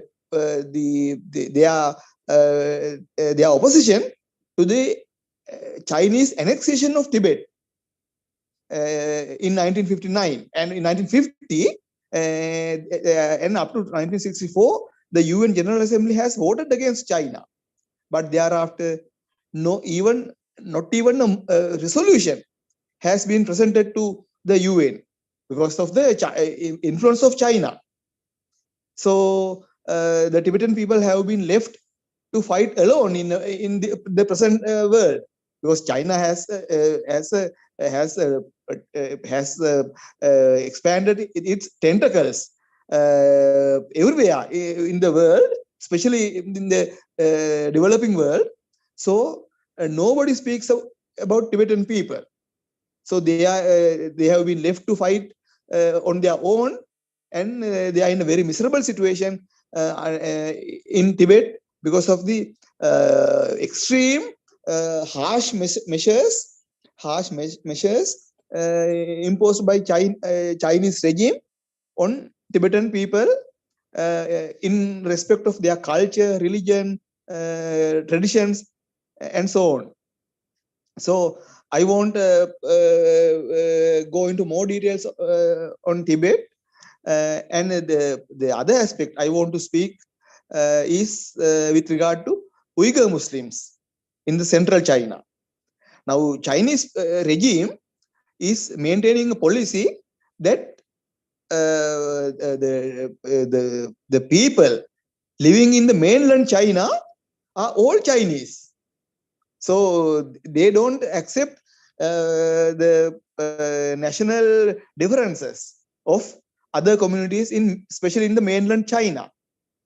So Uyghur Muslims, they are living mainly in Xinjiang province and some other areas adjoining to that province, are not given a national status in the Chinese under Chinese constitution or normal law. So they are trying to forcibly assimilate that Uyghur Muslims into the Chinese society. I'm a Marxist, and I don't have any objection if a nation or any ethnic group voluntarily joining the majority community or with other communities in the country. But here in China, the Uyghur people are not willing to join or assimilate with the majority Chinese. That means we call Han Chinese, and they want to maintain their religion, traditions, and their culture. It's a right under the Universal Declaration of Human Rights. If a community has a right to maintain their traditions, their nationality, their culture, and so on. But the Chinese rulers are forcibly trying to assimilate Uyghur Muslims into the Chinese society. So, in a way, they are trying to settle Han Chinese, the majority Han Chinese in Xinjiang province and other Uyghur populated areas. on the one hand, and on the other hand, they are destroying that Muslim we call religious places and their cultural sites, and any monuments or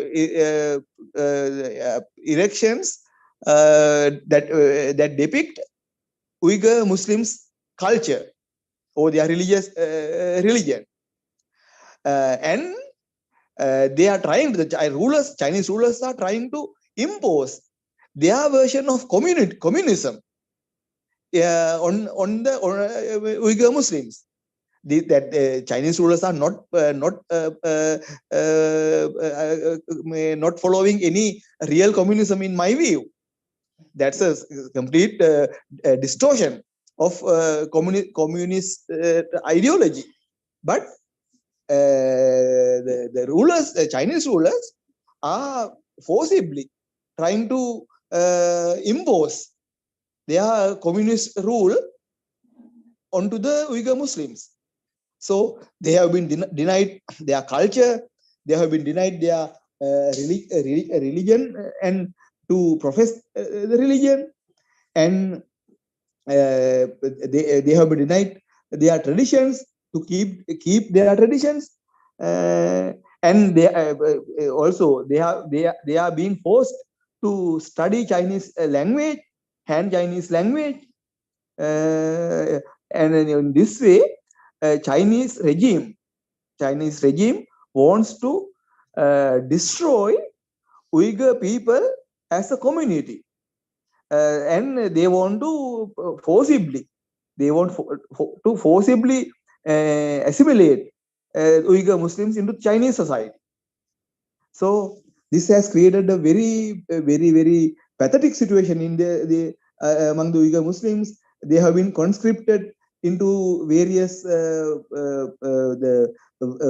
work sites or some sort of security apparatus in China, and also they have been the activists and other especially active people in the Uyghur community have been taken into custody and sent to rehabilitation camps. The Chinese rulers claim that rehabilitation camps, but they are in reality prisons, and not only prisons, they are torture chambers. The active people, especially the youth, who take part in activities against the wishes of Chinese regime, have been taken to custody and being kept for several years without any charges, and being subjected to untold torture, and they are being taught the Chinese version of communism, and on that way they are trying to destroy Uyghur people as a community. So we now the thing is the real information from within China are coming in a very less, in a less, that news is very less, and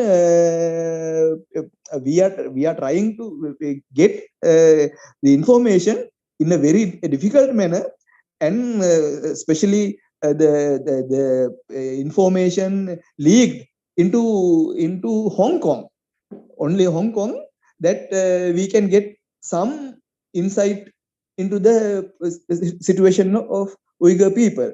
So therefore, as an organization which is fighting, or which is as we claim that we are for global peace and human rights, we have a duty to collect information as much as possible in respect of Tibet and also Uyghur people, and especially in case of Tibet, They have Dalai Lama and government in exile in India. So they have some sort of exposure into the world. But Uyghur people don't have that type of opportunity or exposure into the outside world, and therefore it has been born. It has been a bane to those people that there is nobody, especially even in the Muslim world, that anybody who is speaking for the Uyghur people. Therefore, we have a duty to fight for their rights and get information about their situation and to change this situation for better. So I think this is this information, this much of information that I also have. So we have to develop this the situation that our own way of collecting information and fighting for those people who are living in misery at present. Thank you. Thank you very much. Thank you very much for a very good presentation on Tibet. It has been an eye-opener. We have learned a lot from there. And this is a privilege for us to know much of the history that has led to some of these abuse and violences against human rights that are taking place in different countries. Now, let me call Dr. Divan Dishak from India. Are you allowed? Dr. Divan Diksha from India.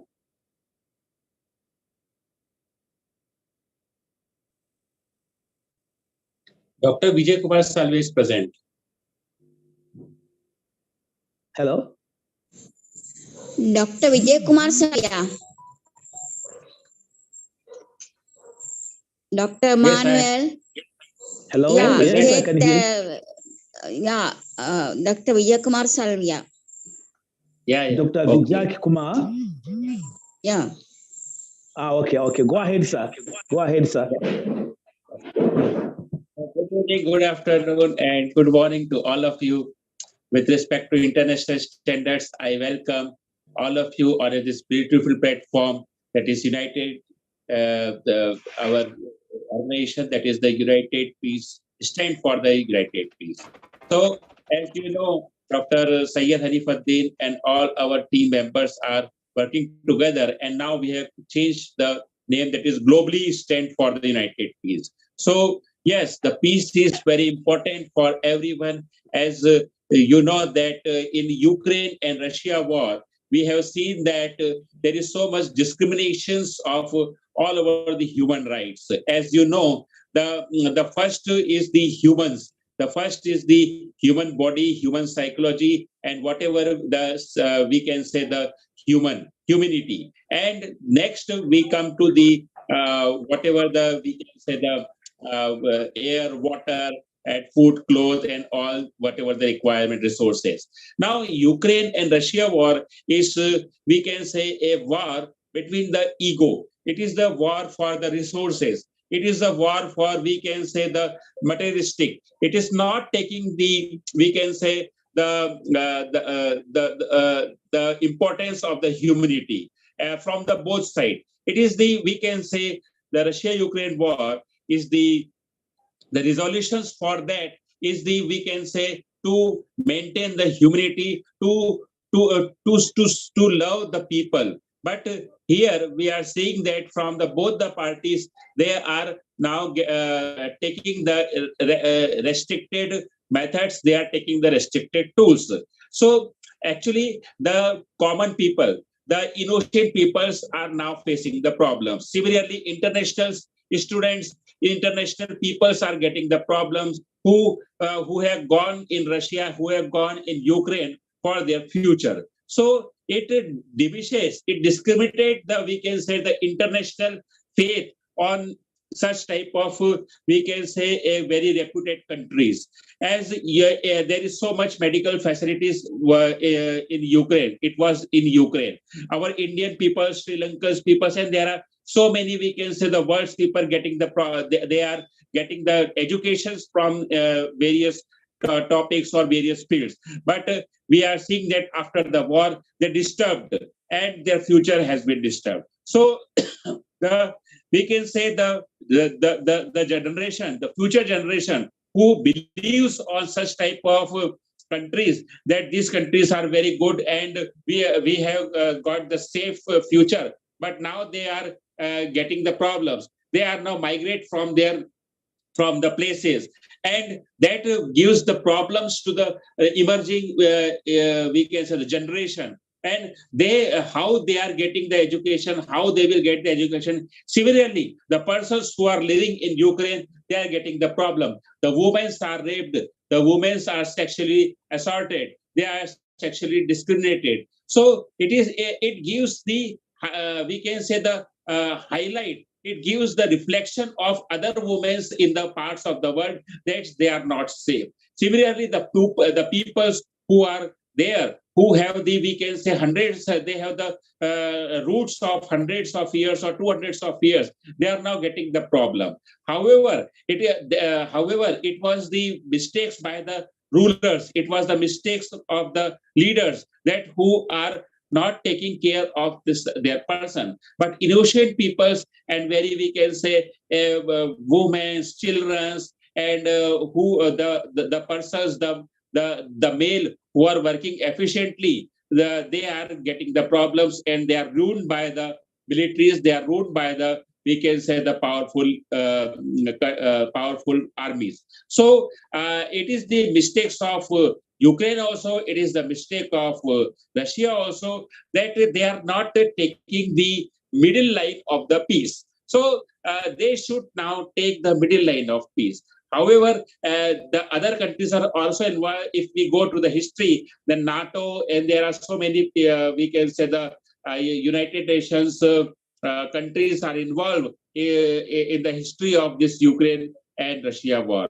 So, but now it is a time to, we can say, vanish such type of war, because it gives a better, it gives a bad reflection of such type of war. And other countries are now also heated up, also burning up to initiate the war. The war is not the solution of every problem.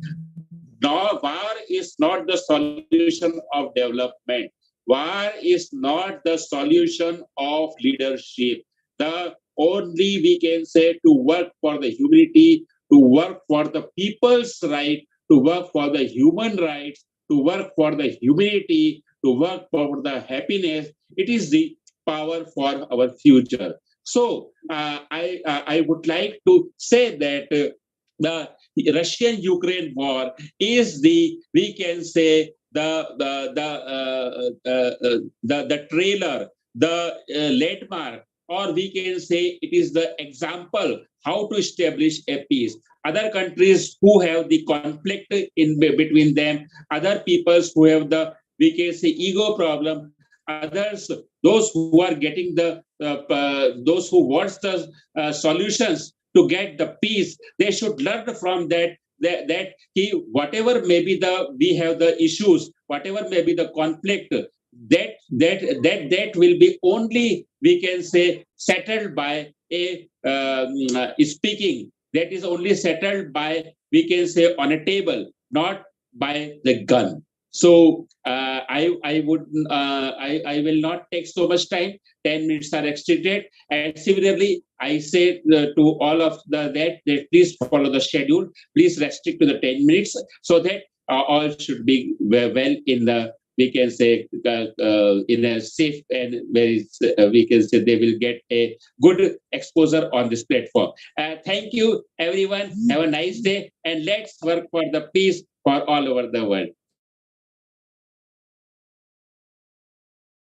Thank you very much. Thank you very much for your presentation. It has been very, very, very good, and it has highlighted as much it has highlighted this much on the war of Russia and Ukraine. Thank you very much, Doctor.